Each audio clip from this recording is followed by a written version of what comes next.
संगत सिंह बहुत छोटी उम्र में राजा बने। उनकी उम्र 11 साल की थी।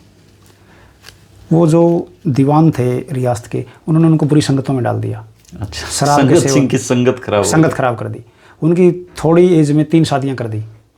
और संगत सिंह की समस्या ये थी कि वो बार बार रणजीत सिंह के पास जाते थे और अंग्रेज़ों को इस बात से दिक्कत थी। उन्होंने 2 बार कहा भी भाई आप ऐसा मत कीजिए, आप रियासत का काम बिगड़ता है। और संगत सिंह ने राजधानी जींद से संगरूर बदल दी थी और वो सारा काम संगरूर से ही देखते थे। और वो किताब में लिखते भी हैं एल.एच. गरीफन कि वो जो राजा थे वो कोई 60 मील दूर एक कस्बे में रहते थे।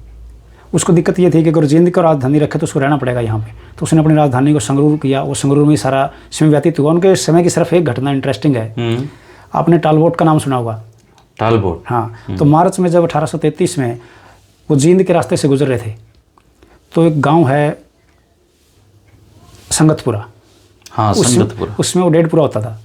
तो वहाँ पे टोलबेट की टुकड़ी के ऊपर हमला हो जाता है।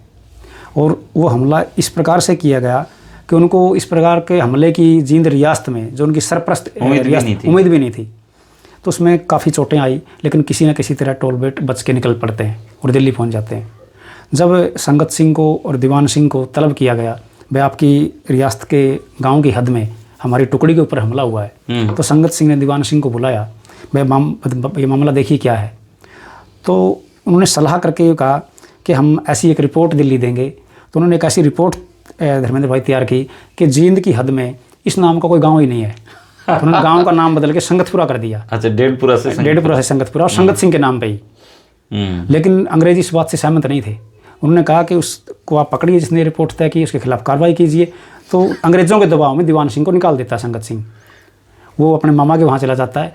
तब किसी तरह जाके संगत सिंह की जान बचती है। 1826 और 27 में 2 बार संगरूर गए संगत सिंह, लाहौर गए महाराजा रणजीत सिंह से मिलने। और कम से कम 25,000 रेवेन्यू के गांव उनको इनाम में मिले। एल.एच. गरीफन हालांकि उसकी लाहौर यात्राओं को फिजूल खर्ची दिखाता है, लेकिन ऐसा नहीं था। 25,000 रुपये की इनकम के उसको गांव भी मिले। उसका थोड़ा सा कार्यकाल था और 1834 में वो एक्सपायर हो जाते हैं। संगरूर के पास बसई एक गाँव है, वो 2 नवंबर को उन्होंने काफ़ी शराब पी थी और वो रात को ही बीमार हुए। लेकिन वहाँ से चले तो 3 नवंबर की सुबह उनकी मृत्यु हो जाती है। वो पहुँच नहीं पाए संगरूर, रास्ते में बसई गाँव में।